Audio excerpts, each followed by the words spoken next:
মোহনের বাঁশির এই সুর, এই সঙ্গীত কার না পছন্দ হয়?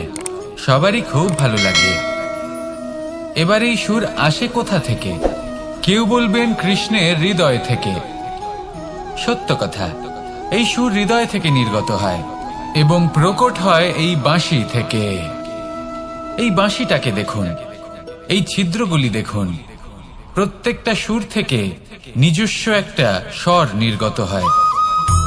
এবার যে ব্যক্তি এই সমস্ত সুর এবং স্বর বুঝতে পারেন, এতে নিপুণ, তিনি এই বাঁশির দ্বারা যে সুর নির্গত করবেন তা তো মধুর অবশ্যই হবে। এবার জীবনের সাথেও কিছুটা এরকমই ঘটে। জীবনের কিছু নীতি থাকে, অর্থ, কুটুম্ব এবং আধ্যাত্মিক। যদি জীবনের প্রত্যেকটা মুহূর্ত সুখময় হয় এরকম আপনি চান, তাহলে এই তিনটি নীতিতে আপনাকে নিপুণ হতে হবে।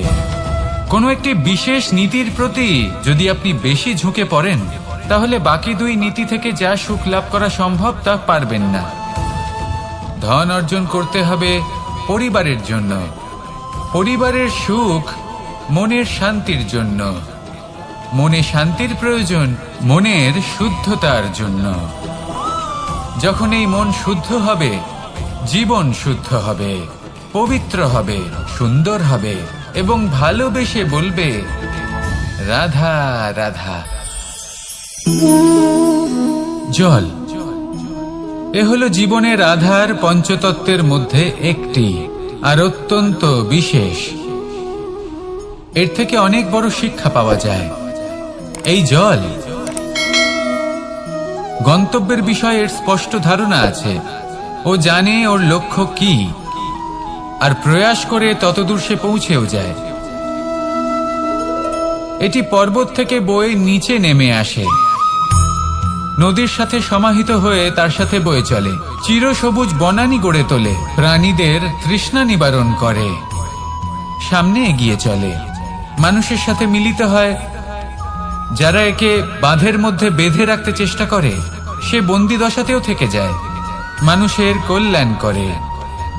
তারপর বাঁধ থেকে মুক্তি পেয়ে এগিয়ে চলে, কোথাও ধাক্কা খায়, কোথাও বাধা পড়ে, কোথাও যদি পথ খুঁজে না পায় তাহলে পথ খুঁজেই নেয়, আর যেখানে পথ থাকে না সেখানে পথ বানিয়ে নেয়, আর শেষ পর্যন্ত নিজের লক্ষ্যে পৌঁছেই যায়, অর্থাৎ সমুদ্রে গিয়ে সমাহিত হয়ে যায়। আমাদেরও কিছুটা এরকমই হয়ে উঠতে হবে। যেখানেই যাবেন সকলের কল্যাণ করুন, সামনে এগোন। আপনি কোথাও পড়ে গেলে, ধাক্কা খেলে আঘাত লাগবেই, উত্থান পতন লেগেই থাকে। সামনে এগোতে থাকুন। কোথাও পথ না পেলে তা খুঁজে নিন, কোথাও পথ না থাকলে তা বানিয়ে নিন। নিজের গন্তব্যের কথা সব সময় মনে রাখুন। শেষ পর্যন্ত নিজের মোক্ষ লাভ আপনি অবশ্যই করবেন। আর আমার সাথে ভালোবেসে বলুন রাধা রাধা। জীবনের প্রত্যেক মুহূর্ত আমাদের কিছু না কিছু শিক্ষা দেয়, নির্ভর করছে আমাদের দৃষ্টিভঙ্গির উপর। যেমন নদী হলো আমার অত্যন্ত প্রিয়, নদীতে ভ্রমণ করতে আমার খুব ভালো লাগে। কি বলেন? নদীতে সবসময় নতুন কিছু থাকে, ও পুরনো কিছুই নিয়ে বসে থাকে না, সব সময় প্রবাহমান, কখনো থামে না। ততক্ষণ থামে না যতক্ষণ না সাগরে গিয়ে সমাহিত হচ্ছে। ঠিক এইভাবেই আমাদেরও উচিত নিজের জীবন অতিবাহিত করা, নদীর মতো, প্রত্যেক মুহূর্ত নতুন। তাই সেইভাবেই জীবন যাপন করুন। পুরনো কিছুই একত্রিত করে রাখবেন না, বিগত স্মৃতির মাঝে নিজেকে হারিয়ে ফেলবেন না। এই যে বর্তমান, এই যে মুহূর্ত, সেটাই হলো সর্বশ্রেষ্ঠ। এর মাঝেই জীবন যাপন করুন, নদীর মতো প্রবাহমান হতে শিখুন।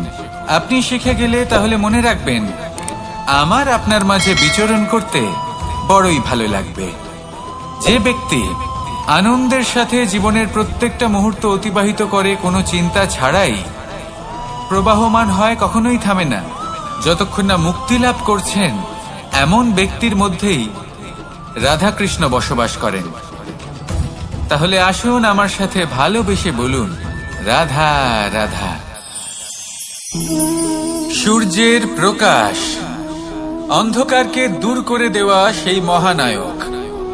এই সূর্যের প্রকাশ যখন পৃথিবীতে এসে পৌঁছয় কি হয়? এই পৃথিবী জেগে ওঠে, প্রত্যেক প্রাণী জেগে ওঠে, মানুষ জেগে ওঠে, নিজের কর্ম করেন, জীবন যাপন করেন।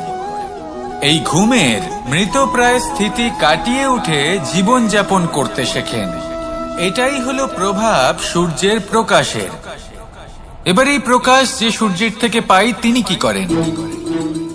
তিনি নিজেকে জ্বালান আমাদের জীবন প্রদান করার জন্য। প্রত্যেকটা মুহূর্ত তিনি তাপ সহ্য করেন আমরা যাতে সেই প্রকাশ লাভ করি। এটাই হলো জীবনের সারমর্ম। যদি আপনিও এই সংসারে প্রকাশ ছড়িয়ে দিতে চান তাহলে আপনাকেও তপ্ত হতে হবে, নিজে জ্বলতে হবে, সেই কর্ম করতে হবে যেটা কঠিন হতে পারে কিন্তু আসলে শ্রেষ্ঠ। তবেই এই সংসারের সেবা করতে পারবেন, সংসারকে পথ দেখাতে পারবেন। নিজের অন্তরের প্রকাশ জাগ্রত করুন, তবেই সেই সকল ব্যক্তি যারা পাপের অন্ধকারে নিমজ্জিত হয়ে আছেন তারা জাগ্রত হবেন। সেই সকল ব্যক্তিকে জাগিয়ে তুলুন, প্রেরিত করে তুলুন সুখী হওয়ার জন্য যারা সুখী হতে পারছেন না। সেই সকলকে প্রেরিত করুন সাফল্য লাভের যারা সফল হতে পারছেন না। নিজের অন্তরের সূর্যকে জাগ্রত করুন, চারিদিকে শুধু প্রকাশই প্রকাশ হবে, জীবনই জীবন থাকবে, আনন্দই আনন্দ থাকবে। আর এই মন বারবার প্রসন্ন চিত্তে বলে উঠবে, রাধা রাধা। আমাদের গৃহে অনেক কক্ষ রয়েছে, কিন্তু এমন কি আছে যে একটাই থাকে? আমাদের গৃহের দ্বার। এমন কেন হয়? অনেক দ্বার তো থাকতেই পারে। ভেবে দেখুন, একটা বিশাল ভবন রয়েছে, তার চতুর্দিকে অনেক দ্বার আছে। ভালোই হবে, যাতায়াত করতে সুবিধা হবে, কিন্তু এমন আমরা কেন করি না? এবার আপনি বলবেন যে এটার উত্তর তো সহজ। যতগুলো দ্বার থাকবে ততজন দ্বারপালও থাকবে। কে কখন কোথা থেকে আসবে, কোথায় চলে যাবে সেদিকে খেয়াল থাকবে না, চুরির সম্ভাবনাও বেড়ে যাবে। যাক, এই বিষয় অন্তত আপনি বোঝেন। সেই জন্য আপনার গৃহে একটাই দ্বার রয়েছে। কিন্তু আপনার মনের বিষয় কি জানেন? আপনার মনেও কি কোনো দ্বার আছে? নেই। তার মানে যে কোনো ব্যক্তি যেখান থেকে খুশি আসতে পারে আর আপনার মনে যা খুশি প্রবেশ করিয়ে চলে যেতে পারে। কোনো বাধার সম্মুখীন না হয়ে কোনো ব্যক্তি আপনার মনে যা কিছু প্রবেশ করিয়ে চলে যাবে, তা সে আমাদের পক্ষে শুভ হোক, অশুভ হোক বা যতই ঘাতক হোক না কেন। সেই ভাবনা হতে পারে বাসনাময়, ক্রোধে পরিপূর্ণ, মতভেদে পরিপূর্ণ, বিদ্বেষ বা অহংকারে পরিপূর্ণ, বা কোনো ব্যর্থ ভাবনা হতে পারে। বিশ্বের যে কোনো ভাবনা মনে এসে বসবাস করতে পারে। এবার মনে যা ভাবনা থাকবে মন সেটাই অনুভব করবে। নেতিবাচক ভাবনা যদি মনে ঘর করে মন সুখ অনুভব কি করে করবে? সেই জন্য আবশ্যক হলো মনের মাঝে ইতিবাচক সত্তার দ্বার গড়ে তোলা। অর্থাৎ কোনো ভাবনা যদি আসে এবং ইতিবাচক হয় তাহলে তাকে মনে প্রবেশ করতে দিন। যদি তা আপনাকে আর্থিক, সামাজিক, পারিবারিক, আধ্যাত্মিক লাভ দেয় তাহলে তাকে প্রবেশ করতে দিন। যদি না দেয়, যদি তা নেতিবাচক ভাবনা হয় তাকে দ্বার থেকেই আবার ফিরিয়ে দিন। যত শুভ চিন্তায় থাকবে এই মন, ততই শুভ হবে আপনার জীবন। আর এই মন সুপ্রসন্ন হয়ে বলবে, রাধা রাধা। আমি জীবনে অনেক ভালো মানুষের সংস্পর্শে এসেছি। এমন ব্যক্তি যিনি আজীবন জ্ঞান লাভ করে থাকেন, পড়তেই থাকেন, জ্ঞান অর্জন করতেই থাকেন, অত্যাধিক জ্ঞান অর্জন করতে থাকেন। কিন্তু এইটুকুই কি যথেষ্ট? ধরে নিন কোনো ব্যক্তি শিল্পকলার বিষয়ে অনেক বই পড়ে ফেলেছেন, কিন্তু কখনো শিল্পকর্মই করেননি। তাহলে সেই জ্ঞানের কি লাভ? কোনো লাভ নেই।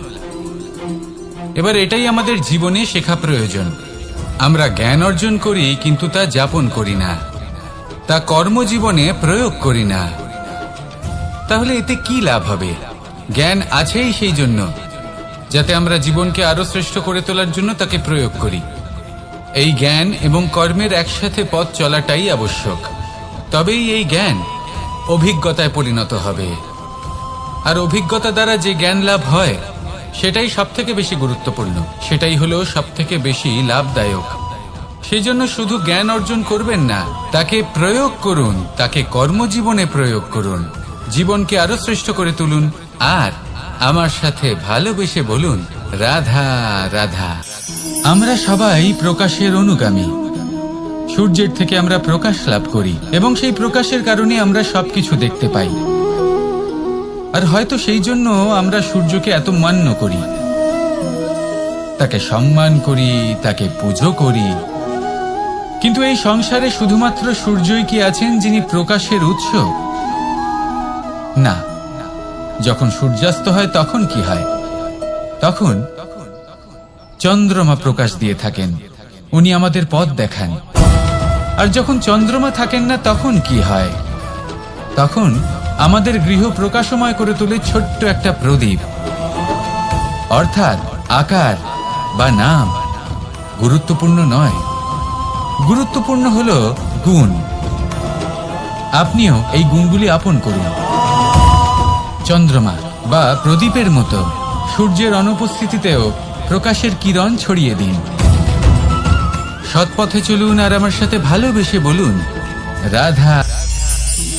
জীবনে কখনো কখনো আপনি কি অর্জন করেছেন, তার থেকেও বেশি গুরুত্বপূর্ণ হলো এটা যে আপনি কি ত্যাগ করেছেন। কিন্তু কোন কোন বিষয়ে সাবধান থাকতে হবে তা মন দিয়ে শুনুন। জীবনে যখনই আপনি আপনার লক্ষ্য স্থির করবেন তখন ভ্রম থেকে সাবধান থাকুন, কারণ তা আপনাকে লক্ষ্যভ্রষ্ট করে দিতে পারে। যখন যাত্রা করবেন তখন আলস্য থেকে সাবধান থাকুন, কারণ সেটা আপনাকে আপনার যাত্রা পূরণ করতে দেবে না। যখনই ন্যায় করবেন তখন বন্ধুদের থেকে সাবধান থাকুন, কারণ তারা আপনার ন্যায় করার ক্ষমতা দুর্বল করে দিতে পারে। যখনই সাফল্য লাভ করবেন অহংকার থেকে সাবধান থাকুন, কারণ তা আপনার সাফল্য আপনার কাছে বেশি দিন ধরে রাখতে দেবে না। আর যখনই আপনি প্রেম করবেন নিজের থেকে সাবধান থাকুন, কারণ আমি আপনাকে কখনো আমরা হতে দেবে না। রাধা রাধা। সাপ, এই শব্দটা শুনলেই মনের মধ্যে এক ধারণা তৈরি হয়। বিষে ভরা, ফোঁস আওয়াজ করা এক ভয়ানক জীব। যদি এই সাপ কারোর বাড়িতে ঢুকে পড়ে কোলাহল সৃষ্টি হয়ে যায়, লোকে সুরক্ষিত স্থান খুঁজতে থাকে, ভিড় জমা হয়ে যায় সেই সাপের প্রাণ নেওয়ার জন্য। কিন্তু যদি এই সাপ কোনো মন্দিরে দেখতে পাওয়া যায় তাহলে কি হবে? তফাতের কারণ হলো সংস্পর্শ আর স্থান। যখন সেই সাপ শিবের সংস্পর্শে ছিল, মন্দিরের পবিত্র আবহাওয়াতে ছিল, তখন সে দেবতুল্য হয়ে উঠেছিল, নয়তো সে আমাদের কাছে শত্রুই ছিল, তাই না? তাই নিজের জীবনে সংস্পর্শ আর স্থানের চয়ন খুব ভেবেচিন্তে করুন, কারণ এই সংসার আপনার ব্যক্তিত্বের আন্দাজ আপনার সংস্পর্শ থেকেই করবে। আর হ্যাঁ, এখানে বিষয় ধনী বা গরিবের নয়, এখানে বিষয় হল সংস্কারী আর সদাচারীর সঙ্গে। সদাচারীর সঙ্গ সবসময় সম্মানের কারণ হয়। রাধা রাধা। এই সংসারে জ্ঞানী কে? সেই ব্যক্তি যিনি বেদের অর্থ বোঝেন, নাকি তিনি যিনি জন্ম এবং মৃত্যুর রহস্যের সমাধান করেছেন, নাকি তিনি যিনি ৬৪ কলায় নিপুণ? না, এই সংসারে জ্ঞানী তিনি যিনি কেবলমাত্র একটা পার্থক্য বোঝেন, পার্থক্য মেনে নেওয়া আর দৃঢ় হওয়ার মধ্যে। শব্দগুলি অত্যন্ত সরল, কিন্তু যদি মন দিয়ে ভেবে দেখেন তাহলে এর অর্থ অত্যন্ত গুরুত্বপূর্ণ। বুঝিয়ে বলছি আপনাকে, যদি মেনে নেন তাহলে হার, কিন্তু যদি দৃঢ় হন তাহলে জিত। যদি মেনে নেন তাহলে কেউ আপন, কিন্তু আপনি দৃঢ় হলে সে আপনার শত্রু। মেনে নিলে ভগবান আছেন, আর দৃঢ় হলে তা শুধুমাত্রই এক পাথর। শুধু এই পার্থক্যগুলি বুঝে নিন, সংসারের সমস্ত কিছুই আপনার কাছে পরিষ্কার হয়ে যাবে। রাধা রাধা। দৃষ্টি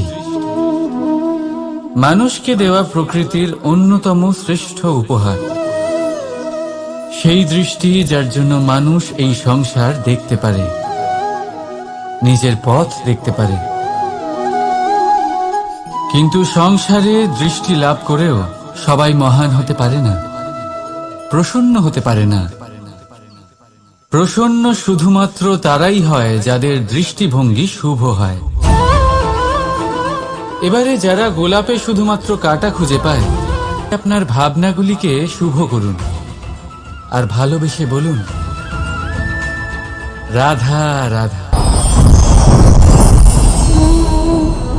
আমার সামনে রয়েছে গরুর দুধ, যা 2 দিন পর্যন্ত ভালো থাকে। যদি এই দুধ গরম করে জমানো হয় তাহলে তৈরি হয় দই, যা 3-4 দিন অবধি ভালো থাকে। যদি এই দইকে মন্থন করেন তৈরি হবে মাখন, যা অনেক সপ্তাহ ভালো থাকে।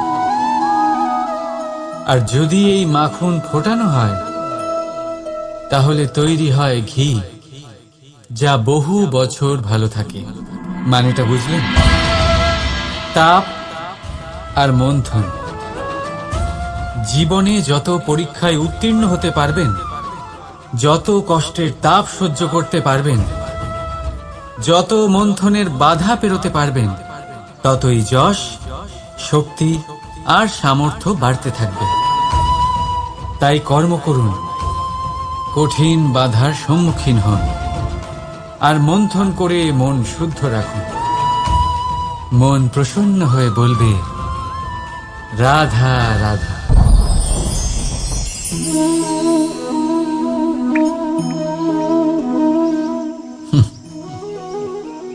আকাশ থেকে ঝরে পড়া বৃষ্টির ফোঁটা বড়ই শীতল, মিষ্টি আর পবিত্র হয়, কিন্তু সবার ভাগ্য ভিন্ন ভিন্ন হয়। এবারে দেখুন, যদি কোনো ফোঁটা কলা পাতায় পড়ে তা শিশির হয়ে থেকে যায়। প্রকৃতির সৌন্দর্য বাড়ায়, প্রাণীদের তৃষ্ণা মেটায়।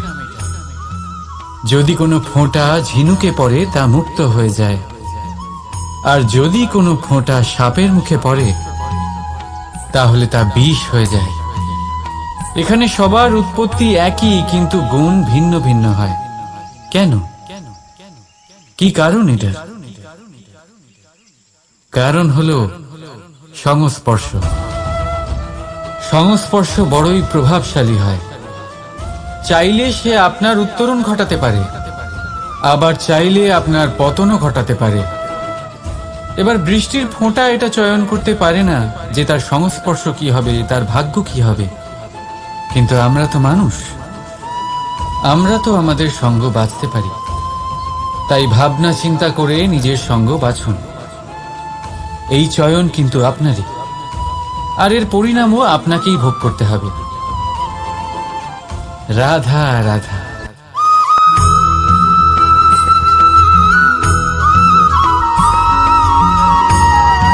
কর্ম এবং ফল।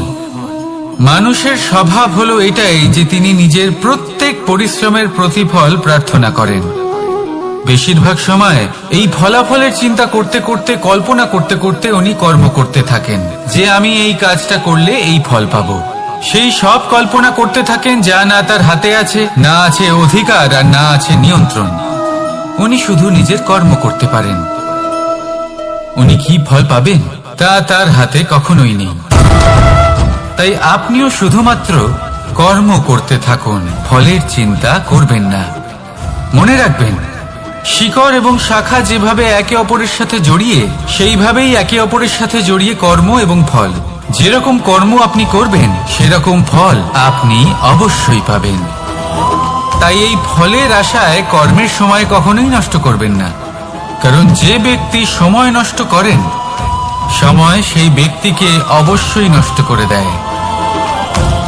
কর্ম করুন নিঃস্বার্থভাবে, ফলের চিন্তা করবেন না, আর আমার সাথে ভালোবেসে বলুন রাধা রাধা। কর্ম এবং ফল, দেখতে গেলে এই সমস্ত ব্রহ্মাণ্ড এই দুইয়ের মাঝেই স্থির হয়ে আছে। মানুষজন কর্ম করেন ভালো ফল লাভের আশায়, আর ভালো ফল লাভের আশায় উনি এটাই ভুলে যান যে উনি যে কর্ম করছেন তা কি করছেন। আমি বলেছিলাম কর্ম করুন ফলের চিন্তা না করে, কিন্তু কি কর্ম করছেন সেই বিষয়ে ভাবাটাও অত্যন্ত আবশ্যক। নয়তো অনেক সময় আমরা এমন কর্ম করে ফেলি যা না চাইতেও বিষে পরিণত হয়, যা হয়েছে দুঃশাসনের সাথে, দুর্যোধনের সাথে, গুরু দ্রোণের সাথে। একজনের মানসিকতা উচিত ছিল না, একজনের বিবেক উচিত ছিল না, আরেকজন যে পক্ষ নির্বাচন করেছিলেন সেই পক্ষ উচিত ছিল না। আর যা কিছু ওনাদের সাথে হলো, আপনার আমার আমাদের সকলের সাথে তা হতে পারে। আমি বলেছিলাম কর্ম করুন, ফলের চিন্তা করবেন না, কিন্তু এই কর্মের বিষয়ে বিচার করে দেখাটাও ততটাই আবশ্যক। দেখুন, কর্ম করার উচিত প্রক্রিয়া ফলের চিন্তা না করা, কিন্তু যদি আপনার কর্ম শুভ হয় তাহলে তার ফলও নিয়তি আপনাকেই দেবে। সর্বদা কর্ম করার সময় এটা ভাবুন যে আপনার এই কর্ম এই সংসারকে, এই সমাজকে, আপনার পরিবারকে, আপনার আশেপাশের মানুষজনকে কোন দিশায় নিয়ে যাবে। যদি এটা সবার জন্য মঙ্গলময় হয় তাহলে কর্ম করতে থাকুন। আর হ্যাঁ, নিশ্চিত রূপে ফলের চিন্তা করবেন না। আসুন আমার সাথে ভালোবেসে বলুন রাধা রাধা। বটবৃক্ষের বীজ সর্ষের দানার থেকেও ছোট হয়, কিন্তু যখন তা নিজের রূপ ধারণ করে তখন তা বিশাল বৃক্ষের আকার ধারণ করে, যা সহস্র বছর ধরে বেঁচে থাকে, ছায়া প্রদান করে, পাখিদের আশ্রয় প্রদান করে, আর দেয় পথচারীদের বিশ্রাম করার স্থান। কেন? কারণ সেই ছোট বীজ তা মাটির ভেতরে গিয়ে নিজের খোলস ত্যাগ করে। অন্ধকারে থাকে সে, যতই আলো আসুক না কেন, যতই বর্ষা আসুক না কেন, সব সহ্য করে। আর তারপরে একটা চারা গাছ অঙ্কুরিত হয়, তারপর ধীর গতিতে একটা বিশাল বৃক্ষতে পরিণত হয়। দেখুন, জীবনে কঠিন সময় আসে, এই জন্য নয় যে আপনি হার মেনে নেবেন, এই জন্য আসে যাতে আপনি ভবিষ্যৎ নির্মাণের জন্য নিজেকে তৈরি করতে পারেন। যদি কঠিন সময়ে আপনি ওই বীজের মতো দৃঢ় হয়ে থাকতে পারেন, তাহলে আপনিও একদিন সেই বিশাল বৃক্ষের মতো নিজের অস্তিত্ব গড়ে তুলতে পারবেন, যা সহস্র বছর পর্যন্ত মনে রাখা হবে। আসুন আমার সাথে ভালোবেসে বলুন রাধা রাধা। এই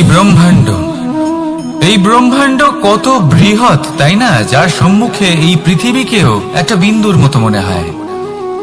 আর এই পৃথিবীতে আমরা কে হই, আমাদের আকার কিরকম, আমাদের অস্তিত্বই বা কি? যখন আমরা এভাবে ভাবি তখন মনে হয় আমরা কিছুই নই। তা আমরা যখন কিছুই নই, তাহলে আমরা এত চিন্তা করি কেন? কি ভেবে ভয় পাই? কাকেই বা এত ভয় পাই? কে আমাদের মারতে পারে আর কেই বা আমাদের জন্ম দেবে? আত্মার আসলে না কখনো জন্ম হয় আর না কখনো মৃত্যু। আত্মা শুধুই শরীর বদল করে। আপনি, আমি, আমরা সকলে এই শরীর নয়, আমরা হলাম আত্মা, যা হলো পরম আত্মার পরম অঙ্গ। সেই জন্য মনে রাখবেন, বাইরের কোথাও দেখবেন না, নিজের অন্তরের গভীরে গিয়ে দেখুন, আত্মাকে উপলব্ধি করতে শিখুন।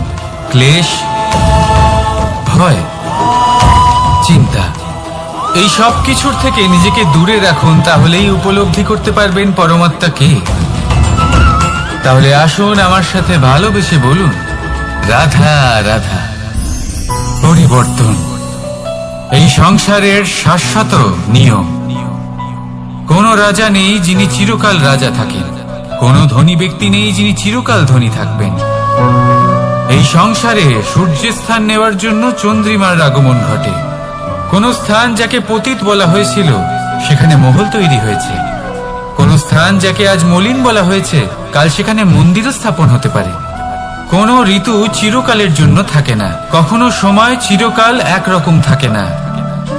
আজ যা আপনার কাছে রয়েছে কাল অন্য কারোর ছিল, আজ যে আপনার কাছে রয়েছে কাল তা অন্য কারোর কাছে চলে যাবে। আপনার সাথে কিছু থাকলে তা হলো আপনার কর্ম, কিন্তু সেই কর্মের পরিণামও আপনার নয়।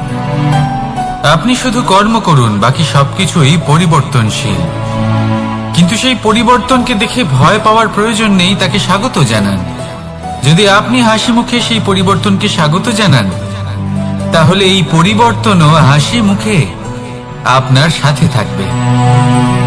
আসুন আমার সাথে ভালোবেসে বলুন, রাধা রাধা। সঞ্চয়। মানুষের যখন থেকে বোধ বুদ্ধি হয় সঞ্চয় করতে আরম্ভ করে দেন। সঞ্চয় করতে থাকেন ভোজনের, সঞ্চয় অর্থের, সঞ্চয় শক্তির। নিজের জন্য করেন, নিজের পরিবারের জন্য করেন, নিজের স্ত্রীর জন্য করেন, সন্তানের জন্য করেন, সন্তানের সন্তানের জন্যও সঞ্চয় করেন।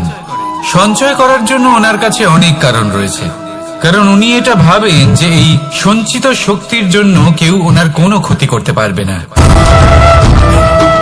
মানুষ ভুলে যান একটা গুরুত্বপূর্ণ কথা, এই সত্য, উনি এই সংসারে খালি হাতেই এসেছিলেন আর এখান থেকে ওনাকে খালি হাতেই যেতে হবে। যা এখানকার তা এখানেই থেকে যাবে। আর যদি কিছু ওনার সাথে যায় তা হলো ওনার কর্ম, আর কিচ্ছু নয়। তাই যদি কিছু অর্জন করতে চান তাহলে শুভ কর্ম অর্জন করুন, আত্মশক্তি অর্জন করুন, কারণ পরলোকে এটাই হবে আপনার সম্পত্তি। তাহলে কি এটা আপনি অর্জন করতে চান না? আসুন আর আমার সাথে ভালোবেসে বলুন, রাধা রাধা। সদিচ্ছা। দেখতে গেলে 3 অক্ষরে তৈরি এই শব্দ, কিন্তু সমস্ত ত্রিলোক তার উপরেই আধারিত। আপনি এই সংসারে এসেছেন, তখন অবশ্যই শ্বাস নেবেন, কিন্তু তার বদলে আপনাকে কিছু তো দিতেই হবে। আপনার উপর নির্ভর করছে আপনি কি দেবেন। কি দেবেন এই সংসারকে, এই সমাজকে, নিজের পরিবারকে, আর তার বদলে কি নেবেন? যশ নাকি অপযশ? দেখুন, এক ছিল রাবণ, যে কিনা সমুদ্র পার করলো সীতাকে অপহরণ করার জন্য, আর এক ছিলেন রামচন্দ্র, যিনি সমুদ্র পার করেছিলেন, সেতু বানিয়ে গিয়েছিলেন সীতাকে ফিরিয়ে নিয়ে আসার জন্য। দুজনেই সমুদ্র পার করেছিলেন, শুধু পার্থক্য ছিল সদিচ্ছাকে বোঝার, লক্ষ্যের। অনেক মানুষের যাত্রা একরকম হতেই পারে, কিন্তু আনন্দ তখনই লাভ করবেন যখন লক্ষ্য শুভ হবে, মহান হবে। এই লক্ষ্য দিয়ে এই সংসারের কল্যাণ হবে এবং মানুষের সম্মান হবে। যদি আপনার সংকল্প উচিত হয় তাহলে আপনার লক্ষ্য উচিতই হবে, নয়তো শুধুমাত্র বিনাশ হবে। আর উচিত এটাই হবে যে বিনাশের হাত থেকে যেন নিজেকে বাঁচানো যায়, কি বলেন? তাই জীবনে যে লক্ষ্য স্থির করছেন মনে রাখবেন তা যেন শুভ লক্ষ্য হয়। যদি এরকম হয় তাহলে আপনার যাত্রা, আপনার জীবন দুটোই শুভময় হবে। আসুন আর আমার সাথে ভালোবেসে বলুন, রাধা রাধা। সুরক্ষা। এই সুরক্ষা আসলে কি? এটা কি কোনো কবচ নাকি কোনো সীমা? এই সুরক্ষা আসলে অন্য কিছু। আমাদের মাতা পিতা, আমাদের প্রিয়জন, আমাদের বন্ধু, এই সমাজ, আমাদের শুভাকাঙ্ক্ষী, আমাদের আত্মীয়, এনারা সবাই আমাদের জীবনে কোনো না কোনো ভাবে সুরক্ষা দিয়ে থাকেন, একটা কবচ দিয়ে থাকেন কোনো না কোনো রূপে। কিন্তু দেখতে গেলে আমাদের পরাক্রমের পথে, আমাদের বীরত্বের পথে, আমাদের সাহসের পথে এই সুরক্ষাই সব থেকে বড় বাধা হয়ে দাঁড়ায়। একবার ভেবে দেখুন, যদি আপনি কোনো সুরক্ষাই না পান, বা যদি আপনি এই সুরক্ষা ভেঙে বাইরে আসতে পারেন, তাহলে আপনার বীরত্ব চরম সীমায় পৌঁছে যায়। কেন? কারণ তখন আপনি জানেন যে এই সংসারের সম্মুখীন আমাদের নিজেদেরই হতে হবে। আপনি বুঝে যান যে শত্রুর সম্মুখীন এবার নিজের বলের দ্বারা, নিজের পরাক্রমের দ্বারা, নিজের সাহসের দ্বারা করতে হবে। আর তখন আমাদের মনের মধ্যে এই শক্তি জাগ্রত হয়। এই শক্তি অন্তরেই বসবাস করে। শুধু এটা চিনে নিতে হবে, একে জাগ্রত করতে হবে, আর এটা সুরক্ষা ভেঙে যাওয়ার পরেই সম্ভব হয়। আর যারা নিজের শক্তি সম্পর্কে জানেন, যিনি নিজেই জানেন তিনি কতটা শক্তিশালী, তিনি নিজেই নিজের সুরক্ষা কবচ চিরকালের মতো ভেঙে ফেলে দেন, ঠিক কর্ণের মতো। আর তারপরে দেখুন, আপনার পরাজয় হোক বা বিজয়ী হোক না কেন, সেটাই অনেক বড় হয়, সেটাই প্রশস্ত হয়ে থাকে। সেই জন্য ত্যাগ করুন নিজের ভয়কে, নিজের আশেপাশের এই সুরক্ষা চক্রকে ভেঙে ফেলুন, আর সম্মুখীন হন এই সংসারের নিজের শত্রুর সম্মুখীন হন। পরাক্রমের এই অঙ্কুর, তা অঙ্কুরিত হওয়ার জন্য বীজের উপরের এই কবচ, এটা ভেঙে যাওয়া অতি আবশ্যক। আসুন আমার সাথে ভালোবেসে বলুন, রাধা রাধা। যখন আমরা হাঁটতে থাকি আর আমাদের পায়ে কাঁটা বিঁধে যায়, তখন মুখ দিয়ে আহ বেরিয়ে আসে, কান্না চলে আসে, আর অনেক সময় অভিশাপও বেরিয়ে আসে। কিন্তু আমরা কি কখনো এটা এইভাবে দেখেছি, এইভাবে ভেবেছি যে আমরা যে পথে চলেছি সেই পথে কাঁটা বিঁধেছে, নাকি আমরা সেই পথ নির্বাচন করেছি যাতে শুধুই কাঁটা রয়েছে? নাকি আমরা এভাবে ভেবে দেখেছি যে এই কাঁটা আমাদের কষ্ট দিতে এসেছে, নাকি এটা আমরাই বিছিয়ে রেখেছিলাম? সাবধান থাকা উচিত ছিল, কারণ কাঁটা বিঁধলে যন্ত্রণা হবে, চিৎকার করে ফেলতে পারি, মুখ থেকে অভিশাপও বেরিয়ে আসতে পারে। কিন্তু এই অভিশাপ শুধুমাত্র আমাদের তরফ থেকে অভিশাপ হয়, সামনের ব্যক্তিটির ওপরও নির্ভর করে। এবার সেই ব্যক্তি যদি এমন হয় যে ফুল আর কাঁটা এই দুই সমানভাবে গ্রহণ করতে পারে, তার কাছে অভিশাপও বরদানে পরিণত হয়। শেষ পর্যন্ত ব্যাপারটা দাঁড়ায় ভাবনা, চিন্তা, দৃষ্টিভঙ্গির ওপর। কারণ আপনার এই ভাবনাই সত্যি হয়ে সামনে আসে। সেই জন্য এই ভাবনা, চিন্তা, মানসিকতাকে গুরুত্ব সহকারে দেখবেন। এই বিবেচনা নিয়ে বিবেচনা করতে শিখুন। আমার কথার অর্থ হলো যে জীবনে যখন এরকম কিছু একটা ঘটবে, তখন ভেবে দেখুন যে এরকম কেন হলো। আপনি কি এমন কোনো কর্ম করেছিলেন যার কর্মফল এটা? এমন কোনো কাজ যা অনুচিত ছিল, অসত্য ছিল, যা অভদ্রতার কারণ ছিল? ভেবে দেখা প্রয়োজন। দেখুন, ইচ্ছে হলো আপনার যে আপনি কি করতে চান, ভাবনা আপনার, সত্য আপনার, জীবন আপনার, সিদ্ধান্ত আপনার। আসুন আর আমার সাথে ভালোবেসে বলুন, রাধা রাধা। সময়, এই সময় আসলে কি? এই সময় একটা সরল রেখা তো কখনোই নয়। সময় হলো একটা চক্র, যেখানে এর আদি সেখানেই হলো এর অন্ত, আর যেখানে তা শেষ হয় সেখান থেকেই তার শুরু হয়। এই সময় একটা অত্যন্ত বিচিত্র চিন্তা, বিচিত্র ভাবনা, একটা বিচিত্র বস্তু যা কেউ বুঝতে পারেন না। এই সময়ের লীলা, এর কোনো প্রমাণ নেই, কোনো জ্ঞান নেই, কোনো পরিমাপ নেই।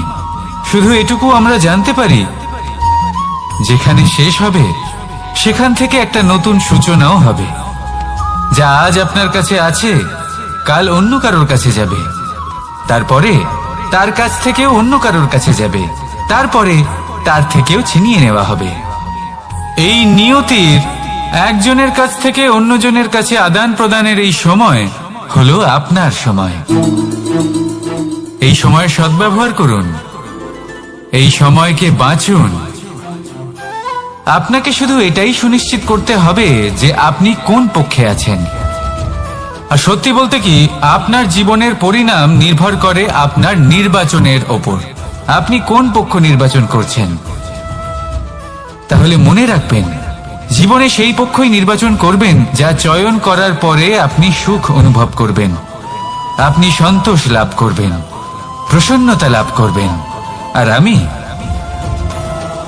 আমি এটাই সুনিশ্চিত করব যে এই পক্ষ যেন শান্তির পক্ষ হয়, এই পক্ষই যেন প্রেমের পক্ষ হয়, তাহলে চিন্তা করবেন না, আর আসুন আমার সাথে ভালোবেসে বলুন রাধা রাধা।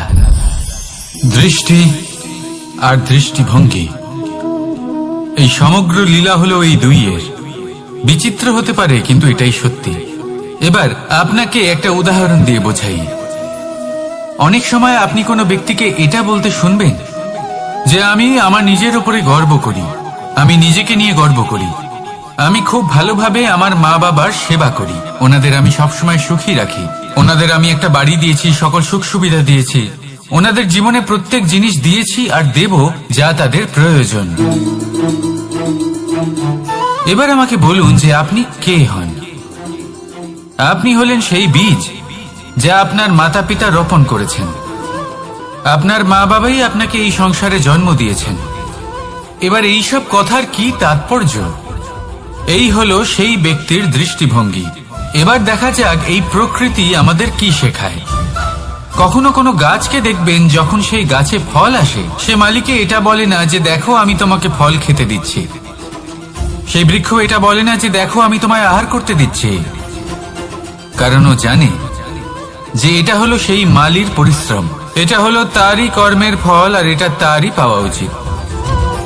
সে বলে যে তোমার জিনিস তোমাকেই অর্পণ করলাম, এ আমার জিনিস নয়। ও জানে সেই মালির গুরুত্ব আসলে কি, এটা হলো তার দৃষ্টিভঙ্গি।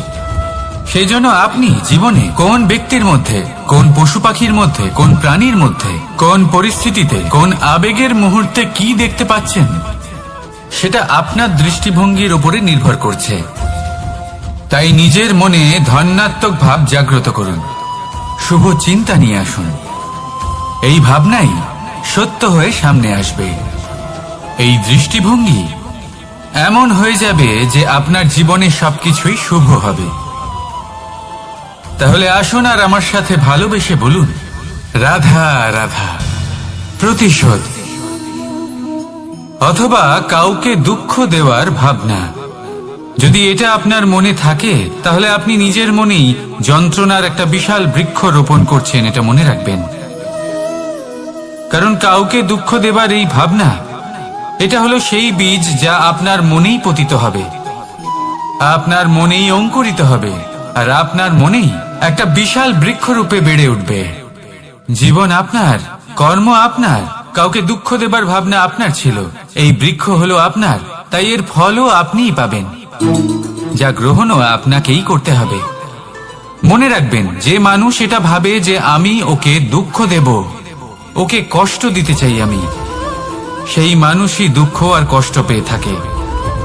যদি সেই জায়গায় আপনি এটা ভাবেন যে আমি কাউকে সুখী করে তুলতে চাই, কাউকে সুখ প্রদান করতে চাই, তাহলে তারও বীজ আপনার মনেই রোপণ হবে, বৃক্ষে পরিণত হবে, যার ফলও আপনিই পাবেন। এখানে বিষয়টা হলো শুধু মানসিকতার চিন্তা, যা সত্য হয়ে আপনার সামনে আসে। তাহলে এই মানসিকতা শুভ করুন, সবার জন্য মঙ্গল কামনা করুন। অন্যের মনে আপনার জন্য ভালো চিন্তা থাকুক বা না থাকুক, আপনি সবার জন্য শুভ চিন্তা করে কর্ম করতে থাকুন, তাহলে আপনার সাথেও ভালোই হবে। তাহলে আসুন আর আমার সাথে ভালোবেসে বলুন রাধা রাধা। সুখ আর অভিজ্ঞতা, এই দুই জীবনে একসাথে কখনোই আসে না। মনে রাখবেন, যেখানে সুখ থাকে সেখানে অভিজ্ঞতা থাকে না, আর যখন এই সুখ আমাদের জীবন থেকে দূরে চলে যায়, তখন আমাদের জীবনে আসে এই অভিজ্ঞতা। পরমাত্মা, প্রকৃতি, নিয়তি এই অভিজ্ঞতাকে আমাদের জীবনে পাঠান, যাতে আমরা একটা অত্যন্ত গুরুত্বপূর্ণ শিক্ষা, একটা জ্ঞান প্রাপ্ত করতে পারি। এই অভিজ্ঞতা আমাদের শেখায় যে অতীতে এমন কি হয়েছিল যা আমাদের করা উচিত হয়নি। আমাদের শেখায় ভবিষ্যতে এমন কি আছে যা আমাদের করা উচিত আর কি করা উচিত নয়। দেখতে গেলে এই অভিজ্ঞতা আমাদের সেই শিক্ষা দেয় যার জন্য আমরা সুখের দিকে উচিতভাবে অগ্রসর হতে পারি। সেই জন্য জীবনে যখনই দুঃখ আসবে, দুঃখের এই সময় আসবে, তখন হতাশ হবেন না। বোঝার চেষ্টা করুন এই পরিস্থিতি কেন এসেছে, কি শিক্ষা দিতে এসেছে। যদি আপনি সেই জ্ঞান লাভ করেন, সুখের পথে অগ্রসর হন, তাও উচিত রূপে, তাহলে এই অভিজ্ঞতার উদ্দেশ্য পূরণ হয়ে যায়। তাহলে আসুন আর আমার সাথে ভালোবেসে বলুন, রাধা রাধা। জীবনে শিখরে পৌঁছানোর জন্য মানুষের কি প্রয়োজন হয়ে থাকে?